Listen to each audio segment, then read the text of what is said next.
a trusted voice of truth and light. God gave me a gift.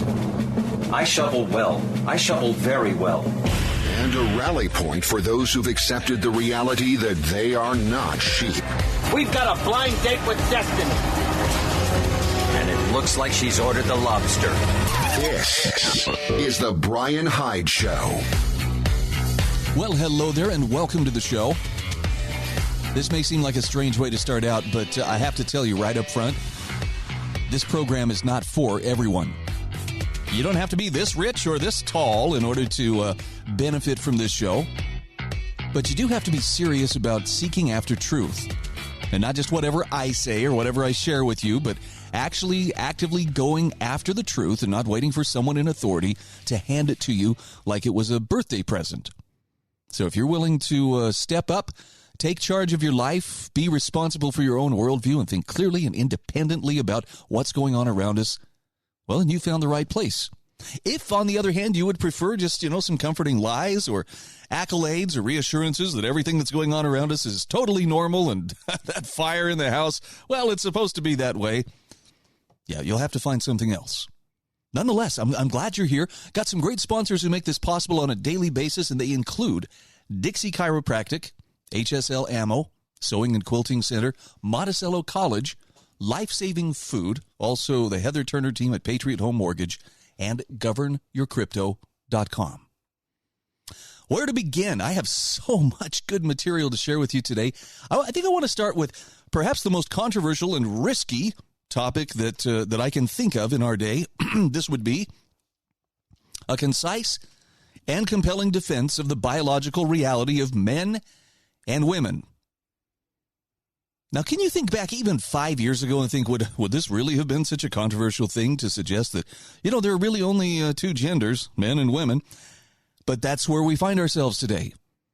There are serious cultural battles raging around us because of this. So I love it when I come across a nice oasis of common sense. Annie Holmquist, who is the editor of intellectualtakeout.org, has just such an article, and she says, trust the science, skip the gender-neutral toys and clothes. She says, stay-at-home father Jay Deitcher prided himself on blurring gender lines. That was a trait he tried very hard to pass on to his own young son. So he hid the kiddie clothing that sported footballs. Instead, he gave his son a baby doll to push in a stroller on their walks. And then his 2-year-old discovered tractors, and the gender-neutral charade was over. Deitcher writes, I had to make a choice. Buy him clothes with pictures of heavy machinery on them and make the kid happy, or force him to wear shirts emblazoned with fuzzy animals to appease me. Now, Deitcher admits he fought it at first in trying to interest his son in other directions, but nothing worked. And finally, he gave in, letting his son immerse himself in the traditional boy world of machine-oriented clothing and toys. Now, isn't it interesting? Deitcher felt like he was a failure as he saw his attempt at gender-neutral parenting fall apart. And in the eyes of the pop culture that tries so hard to blur the lines between the sexes, demolishing so-called social constructs of gender roles, clothes, toys, and interests of children before they're fully aware of their surroundings, yeah, he did fail. But Annie Holmquist says he shouldn't take it personally. Unfortunately for him, his quest was always going to be an uphill battle because it's pretty hard to fight against the scientific facts of biology. And one of those facts is that there are biological differences between the sexes. And it's those differences, not crafted, politicized societal norms, that drive little boys towards trucks and tractors and little girls towards dolls and other caregiving toys. Sex researcher and author Dr. Deborah So explains this in her book, The End of Gender. So writes, gender is dictated by prenatal hormone exposure, as opposed to coercive gender norms imposed upon infants the minute they exit the womb. Boys tend to choose mechanically interesting activities like playing with wheeled toys because they have higher levels of testosterone received while being formed in the womb. Girls, on the other hand, dealing with far less testosterone, are much more empathetic and gravitate towards socially engaging activities and occupations, such as those found in playing dolls or house. Now, So points out that these biological differences are also present in animals. Despite lacking socialization from their caregivers or other monkeys, young female monkeys will choose dolls, and male monkeys will choose wheeled toys. Now, Annie Holmquist says the reason these biological sex differences are so important to understand is that politically correct pop culture has taught parents otherwise. Parents are told that it is of the utmost importance that children not be encouraged toward traditional gender roles and interests. So parents go to the other extreme, as Deitcher did, giving their boys dolls and giving their girls the trucks. But as So explains, biology soon takes over, leaving parents confused as their sons or daughters gleefully pursue gender-specific toys despite all the attempts to condition them otherwise. Now, Annie Holmquist writes, such confusion shouldn't be a surprise, however, because that's exactly what happens when parents listen to the cacophony of voices in the media, government, and society at large. In fact, C.S. Lewis described this as a tactic of the devil in his Screwtape letters. Writing to his nephew Wormwood, the demon Screwtape encourages his protege to let his victim get caught up in the chatter going around so as to keep him from investigating the scientific facts. This is a quote from the book.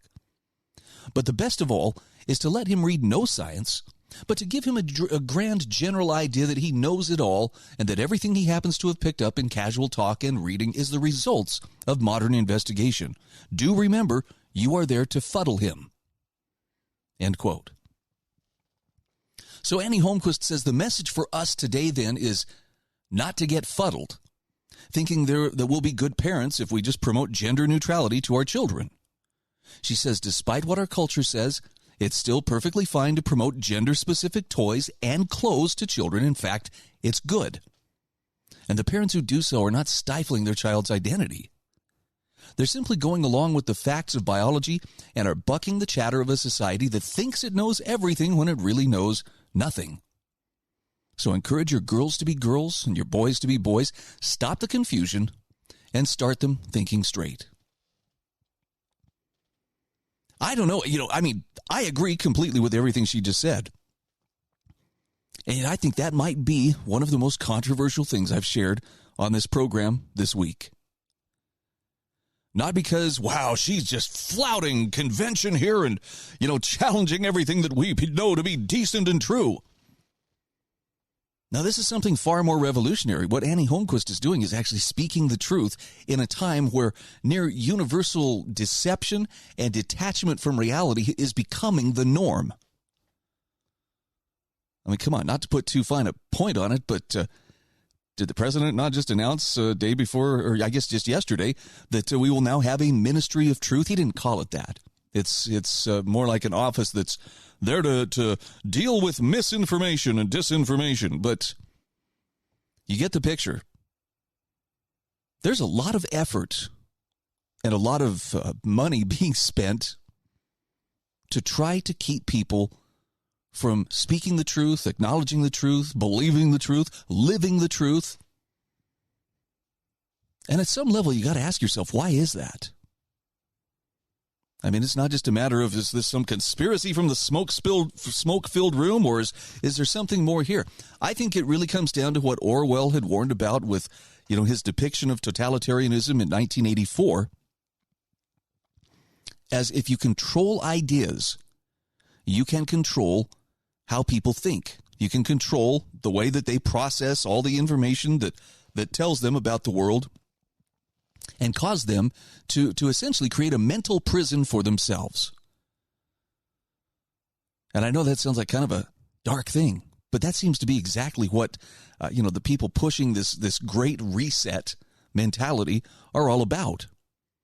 And it's not like we're without options, okay? So this is I'll put it this way. If letting your kid play with toys that are appropriate for his or her gender, if that's considered a revolutionary act, well, think about, what about growing a garden? That's a revolutionary act, too. What about attending church? I don't know. What I see today versus what we might have envisioned 10 or 15 years ago, I could easily see a day coming where, an outward expression of religion is going to be outlawed. Why? Because it's not inclusive. I guess what we're being presented with here is an opportunity to find out a little bit more about ourselves, about our backbone, and most importantly, about just how deeply we believe what we believe. And I mean this stuff, the real core beliefs around which a person bases their life. I'm not going to do it today, but I have, in an upcoming show, I'm going to share with you an exercise that I have done personally, and I have a friend who did this, and I think he did it the best of anybody that I've seen. You sit down and you write out a list of these are the things that are my core values, my core beliefs. My friend's list was really comprehensive, and he hit on a few things I hadn't even considered. But you'd be amazed what you learn about yourself when you do something like this. Again, it's a topic for a different show, but something you can look forward to in the days ahead. This is the Bryan Hyde Show.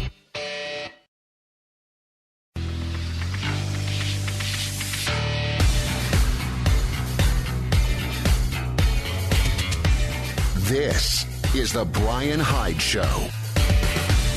Hey, welcome back to the show. I'd like to thank Dixie Chiropractic. That's Dr. Ward Wagner. Appreciate them being our sponsors today. If you are dealing with car accident injuries or perhaps neuropathy, or maybe you're dealing with the pain of bulging herniated discs, just know that help is available. And this is particularly for my listeners in southern Utah. Dixie Chiropractic, which you can visit their website at dixiechiro.com, has a couple of intro specials that really would be worth your time. If you're dealing with bulging herniated discs, check out the $99 intro special, 2 treatments plus massage. If you're dealing with neuropathy, here's a $99 CalMare treatment plus massage. Get the full details at dixiechiro.com. When you make your appointment, let them know, hey, I'm checking you guys out because Bryan was talking about you. He said you could help me. Well, if you're weary of walking on eggshells to avoid micro-aggressing against the woke, I want you to take heart. The social justice left is, very insistent, very aggressive. They are looking for a reason to fight. They're looking for a reason to confront and to drag you into their crusade and then accuse you of, if you're not chanting in unison, of, being against whatever it is that they're for. It's kind of a weird way. It's like a little self-fulfilling prophecy. But here's the good news. According to Gato Malo, they're overplaying the same hand. And that which was fearful becomes but now, and that's how we win. So from the Boricuato Gato Substack, this is what El Gato Malo says. Liz makes the case here that it's disturbing to watch media and pundits hurl hallucinatory accusations of racism at anyone who would champion the idea of free speech. Now, they're referring to a tweet from Liz Wolfe showing a picture of, is it Joy Reid and Elon Musk? And Liz tweets, it's really disturbing that prominent journalists can falsely accuse Elon Musk of being a racist, a white nationalist, motivated by white supremacy, and we largely just accept this as normal. I guess Joy Reid from MSNBC had accused Elon Musk of bringing his apartheid-era South African worldview into, his desire to buy Twitter. And it is disturbing to see that, but here's what El Gato Malo has to say. Obviously, this is part and parcel to the standard left-wing tactic of cowing all opposition into silence by shrieking, racist, sexist, anti-trans, anti-fluffy bunny, or whatever other vicious, horrible phrase leaps from the febrile fever dreams of their overheated imaginations. Anyone who would allow free speech must be some sort of supremacist. Everyone knows we should control that which can be spoken. So this is a tactic that's as nasty and dishonest as it is knee-jerk and predictable. And El Gato Malo says, this is why I take the other side of Liz's argument. This isn't disturbing. It's actually wonderful. This is how we heal. And here's the reasoning. You only get to instill fear with do what I say or I'll call you the most terrible names I know so many times. And the truth of the matter is, it's things like this that has used them up. If it's normal, it's no longer scary.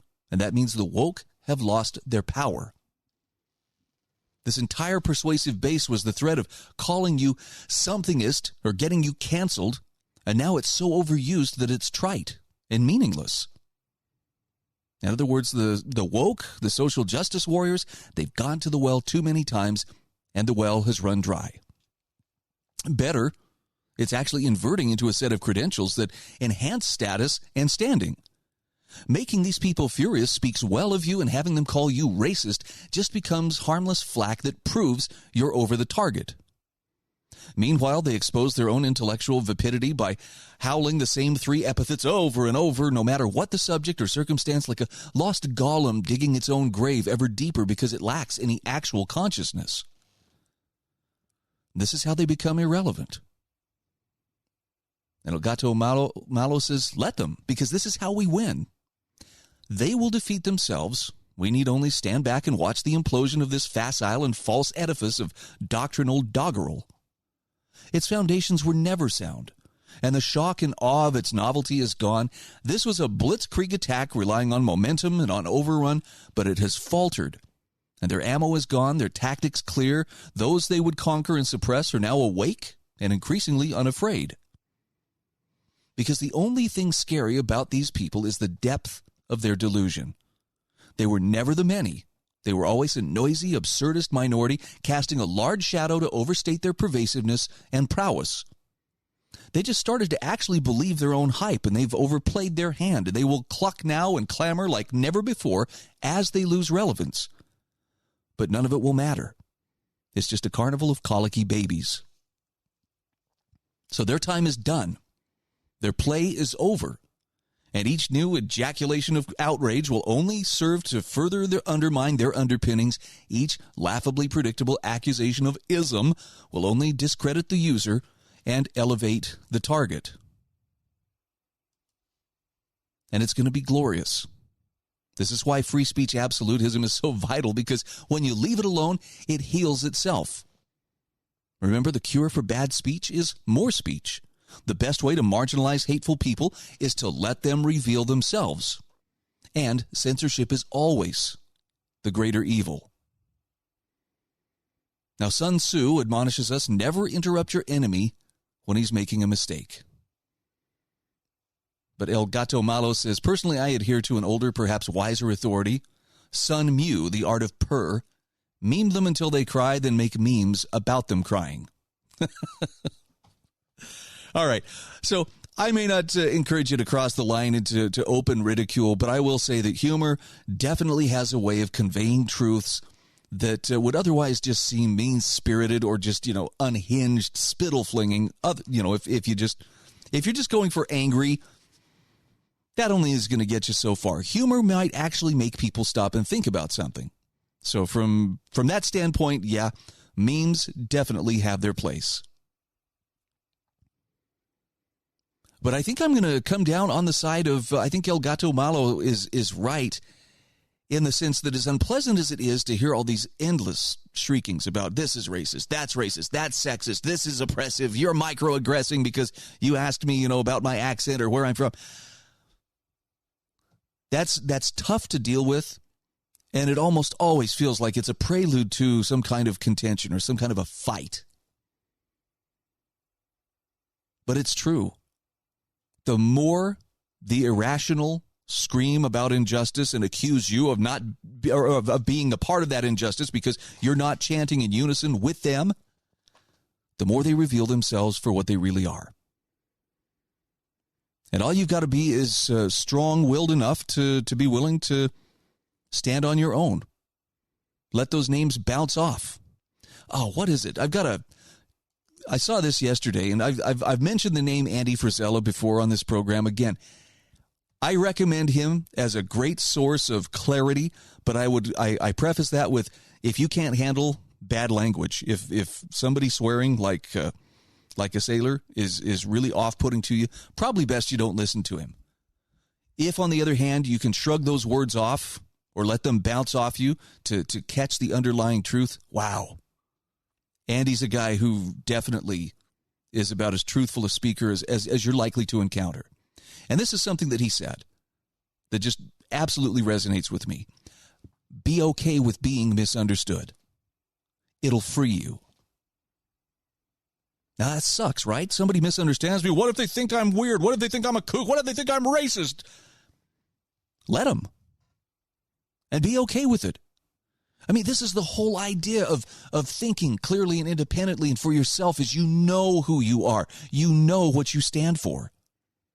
That's your biggest opponent. Once you have won that battle with yourself to really know, what you're about, you don't have to prove anything to anybody else. You can go on with peace in your heart and really be yourself, regardless of what somebody might be calling you. So be okay with being misunderstood. It will free you. And right now, it's all about being free. This is the Bryan Hyde Show.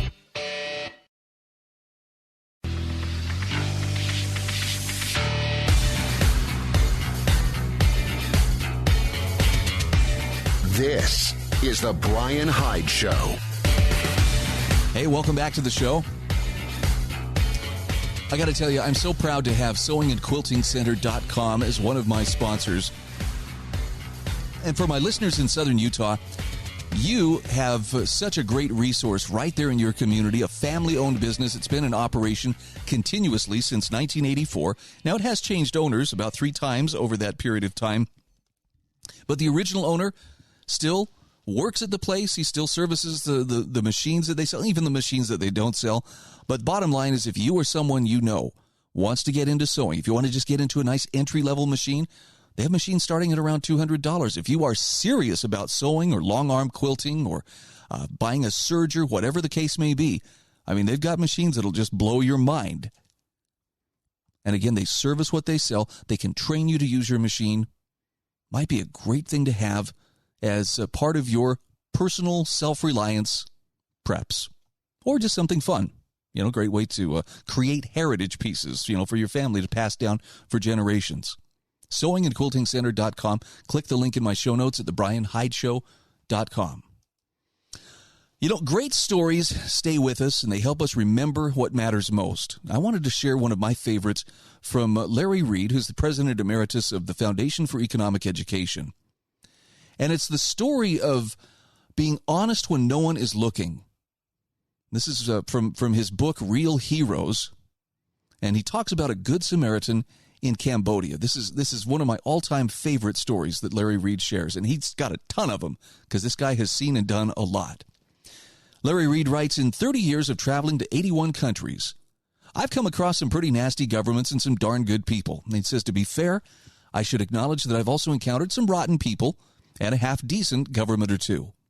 The ghastliest of all worlds is when you have rotten people running nasty governments, and that's a combination that's not in short supply. Indeed, he says, as Nobel laureate F.A. Hayek famously explained in The Road to Serfdom, the worst tend to rise to the top of all regimes. Yet another reason to keep government small in the first place, as if we needed another reason. The unscrupulous and the uninhibited, wrote Hayek, are likely to be more successful in any society in which government dominates life and the economy. Now, that's precisely the kind of circumstances that elevates power over persuasion, force over cooperation, arrogance over humility, and corruption over honesty. And so because of this, Larry Reed says, I take special note when I encounter instances of good people working around in spite of, in opposition to, or simply without a helping hand from government. In today's dominant culture and climate, private initiative is frequently shortchanged or viewed with suspicion. In some quarters, private means unreliably compassionate, incorrigibly greedy, or hopelessly unplanned. And he says we're overdue for a celebration of the good character many people exhibit when there's no fame or fortune in it, just the satisfaction that comes from knowing you've done the right thing. Now, he says, sadly, I can't give you the name of the person that I want to tell you about, and shame on me for that. He says, I spent a grand total of perhaps an hour with him in short increments as he gave me rides in his cyclo or rickshaw from one place to another in Phnom Penh, Cambodia. This was in August 1989. Larry Reed says, when I was about to fly home to the United States, I gave him something without ever expecting he would do with it what I asked. I wish I'd had the presence of mind to ask for his name and contact information because in all the years since, I've wished for an opportunity to thank him. Now, Larry Reed says, I lived in Midland, Michigan at the time, and the area press, particularly the Midland Daily News and Saginaw News, featured stories about my upcoming visit to Southeast Asia. Local doctors donated medical supplies for me to take to a hospital in the Cambodian capital. A woman named Sharon from a local church saw the news story, and she called me and explained that a few years before, her church had helped Cambodian families who'd escaped from Khmer Rouge communists and resettled in mid-Michigan. Now, the family had moved on to other locations in the United States, but they stayed in touch with the friends they had made in Midland. He says, Sharon told me that she sent copies of the news stories to her Cambodian friends, and her church had helped a few years before. Through Sharon, each family asked if I would take letters with cash enclosed to their desperately poor relatives in Cambodia. Now, when they sent anything through the mail, it usually didn't end up where it was supposed to, especially if cash was involved. So Larry says, I offered to do my best with no guarantees. See, the families who were in Phnom Penh would be relatively easy to locate, but the last family was many miles away in Battambang. That would have involved a train ride, some personal risk, and a lot of time that he didn't have. And he says, if I couldn't locate any of the families, I was advised not to bring the cash back home, but to give it to any poor person. Now, finding poor Cambodians in 1989, after the savagery the nation endured under the butchery of the Khmer Rouge a decade before, was like looking for fish in an aquarium. So when he realized he wasn't going to make it to Battambang, he says, I approached a man in tattered clothes in the hotel lobby. I'd seen him there a few times before. He always smiled and said hello and spoke enough English to carry on some short conversations. And Larry Reed says, I had a sense, an intuition perhaps, that he was a decent person. I have an envelope with a letter and $200 in it intended for a very needy family in Battambang. Do you think you could get this to them? I asked. He replied in the affirmative. Keep $50 of it if you find them, I instructed. We said goodbye. And he says, I assumed I would never hear anything of what became of either him or the money. And he says, I'm still pained to this day by the realization that without much thought, I had sold him short.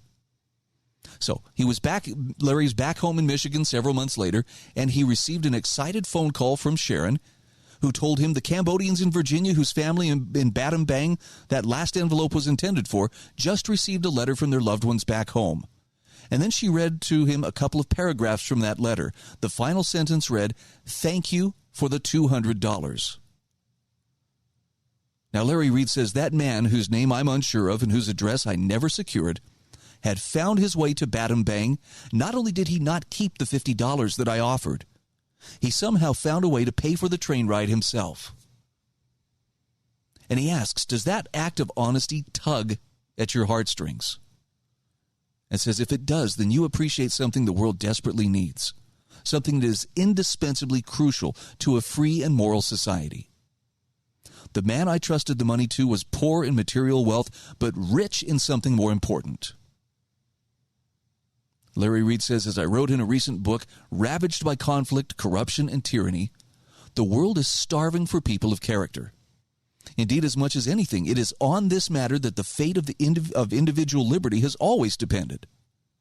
A free society flourishes when people seek to be models of honor, honesty, and propriety at whatever the cost in material wealth, social status, or popularity.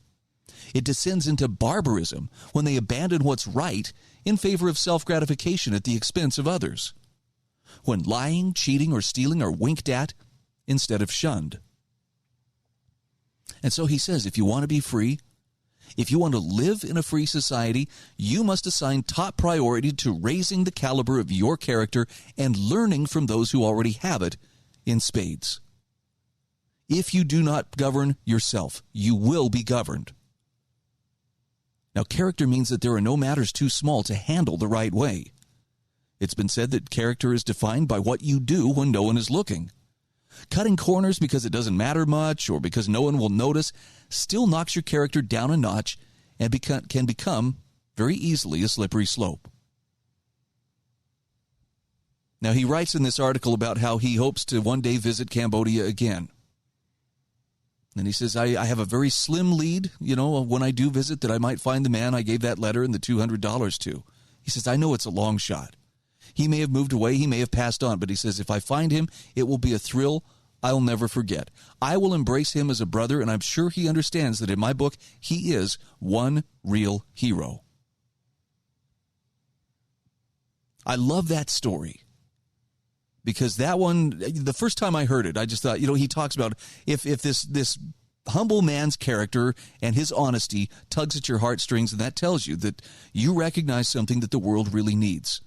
And it really did. It hit me hard. It was like, man, sometimes I start to lose faith in humankind.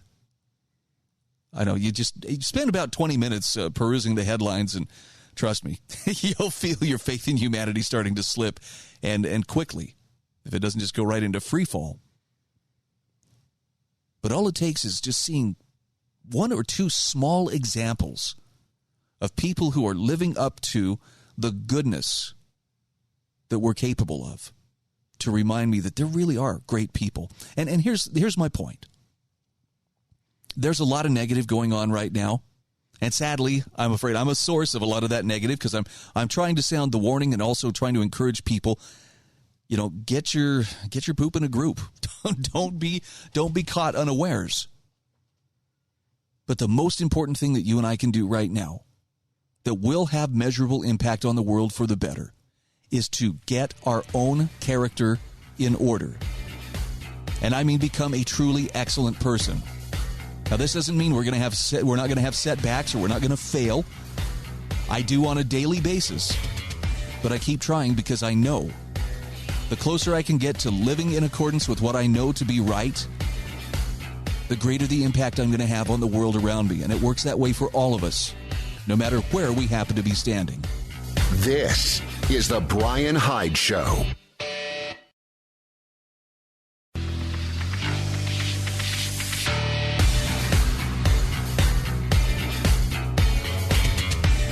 This is the Bryan Hyde Show.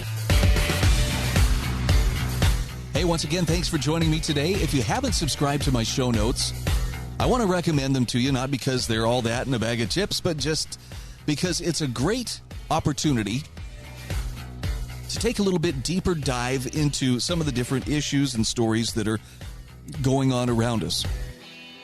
And I promise to not to get you too bogged down in here's another negative thing that happened. There's a lot of stuff that's going on that is very, very concerning.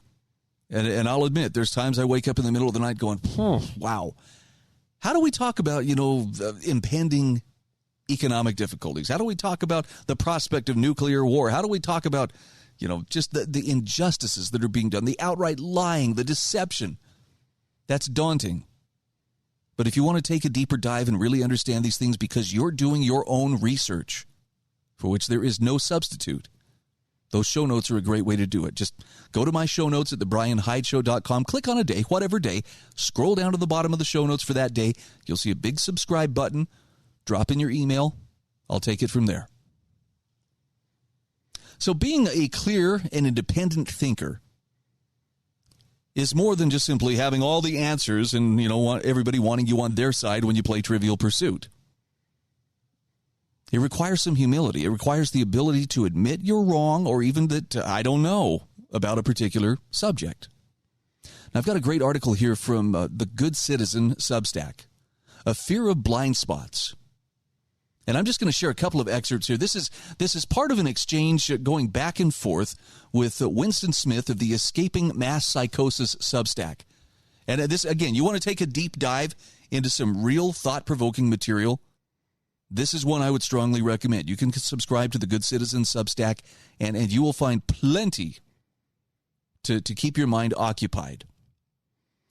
But it's two people. These are, I'm going to call them intellectuals. I don't mean that as any kind of an epithet, but these are people who are thinking at a much deeper level about how it is that so many people can be deceived and how can people be misled and what is it that leads us to tie our perceptions to things that may or may not be true.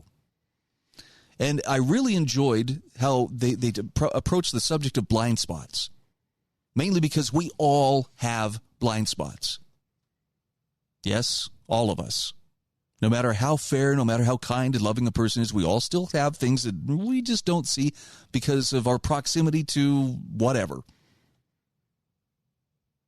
Now, that doesn't mean we're bad or that we're stupid. It just means that we all have them, which means we probably should take care. I mean, we look back at those who came before us, whether it's a couple of generations or many generations before. And it's clear there were some things about which they had blind spots. If they had them, then likely we do too. So, I try to be a little bit kind in how I judge them for trying to make things work in the world in which they were born, just as I'm hoping people will be kind to us someday for how we were doing our best under trying circumstances. But here's the key thing to remember about these blind spots. And again, this is from The Good Citizen. We're never really dealing with a full picture of any one topic. Consciously, we might suspect this simply from not having a very satisfying array of tangible information from which to start the process of decision-making, but we each possess differing capabilities in terms of logical deduction or analytical reasoning. And as these two individuals are going back and forth in their essays and answering one another's questions, something that they both agree on is that you simply can't produce or reproduce what was never captured. So neurologically, our senses can betray us in ways that we can't even fathom. Even if you're aware of those sensory deficits, there's still no way to fill in the missing information, those gaps. And what this does is it leaves us with a skewed sense of reality based on the limitations of our perception. The treachery of our own biases, plus all the social and experiential factors that have been mentioned that might fall under the nurture category that need not get thrown out with the bathwater. We all fall for the illusion that what we see and what we know is the nature of things. Now, why is this important to understand? Because when you find yourself arguing with someone, when you find yourself locked in, rhetorical combat with an individual, whether it's online or in person, it's not a simple cut and dried, well, of course they should see things the way that I see them because, this is how I see it. The bottom line is we all process things a little bit differently. We all process things slightly differently based upon our experiences. So you need a little bit of flexibility in allowing for how others might see things differently. And with that, I think, comes the most grown-up notion of all, and that is it's okay if someone disagrees with me. If someone doesn't believe what I believe, it's not my duty to force them to come over to my side. So we're all left with our own unique sense of reality based on incomplete evidence, and no matter what, we are all constantly encumbered by blind spots. Now, there's a term that he uses here called bugmen. And this may sound like a really derogatory thing to say, but bugmen refers to the average normie corporate slave consumer. This is the person who's infatuated with all the latest trinkets and gadgets, incapable of skepticism or critical thinking, passively accepting what they're told and passing it off as truth. Parroting might be another way to describe that. Possessing great tendency to conform, submit, obey. Bugmen. That's the passive consumer of everything, obedient conformist, lacking curiosity. And one of the questions that the Good Citizen brings up in this conversation is it safe to say the average person is a bugman, even those who think they're not? Because this person's not just full of blind spots, but actually blindfolded, running through a minefield, constantly blowing off their own legs and actively proud of their situation, arrogantly boastful even. There might even be group dynamics at work here, hive assimilation or conformity, but he says, I also suspect something else is at work. There's another attribute of the bugmen that has made healthy conversations almost impossible in our age, and that is self-assured certainty. It becomes impossible to navigate the bowels of any online attention network and not encounter the army of self-assured certains who aren't limited to bugmen, but who also claim something completely untrue and stand behind it with such ferocious vigor. Now, this isn't just simply the Dunning-Kruger effect at work, but it's a whole new level of mass formation ignorance combined with pride. And he says these people really seem to be their own worst enemies, leading themselves down a path toward prideful ignorance. Does it follow that the greater the blind spots, the longer one is on the wrong path, the more certain they become of the wrong things? Now, he says, I'm not referring to the reinforcement of simple confirmation biases, but something greater. It's as if time works on those accepted falsehoods like a kind of jello mold, rendering permanent all the wrong ideas until an individual is cemented to them and habitually or reflexively asserts and defends them. Now, this path could, of course, be filled with illusions, or it could be representations of reality that take them further off course. But if we imagine the accumulation of knowledge and information as stepping stones to further acquisition of more knowledge, each piece a new brushstroke on a canvas, then at some point one will have a jumbled mess of postmodernist glob slabbed upon the space where an illustration of a sailboat or a landscape with sheep was supposed to appear, if accurately representing the true nature of things. And it seems like there are two ways to react in that situation. You can embrace the courage to admit error, even if for a lifetime, and have the curiosity to retrace your steps till you can objectively recognize where you went so far off course, or they can continue on the path of the bug man and simply continue running through the minefields blindfolded. Kind of an interesting take, right? So what the good citizen is pointing out here is we all simply have to accept that we're all going to have some level of blind spots, and we're going to be caught off guard at times. And so we should be constantly vigilant of these traps. We should be curious. We should be ready to correct course. And whatever we call the nature of things, whether reality or our perception of it, no matter what we think about it, we often find it tends to have its own plans for us. They say reality is undefeated. It always catches up with those with their own ideas of it. And the harder we deny that, the faster we're caught. Now, you understand, this is not an invitation to just to run around living your life in a permanent state of indecision. But it's okay to admit the possibility, hey, I may be wrong about this. Or, if I give you an answer to the question you just asked, this is to the best of my understanding. There's no shame in that. But the real test of our character is when we do encounter new truth that requires that we adjust our thinking. Do we adapt it into our lives? Do we assimilate it into our thinking and change our behavior accordingly? Or do we look around to see if anybody noticed and dust ourselves off and hurry away, praying that nobody saw? I can't answer that for you, but I know pride is a tough thing to overcome. This is the Bryan Hyde Show.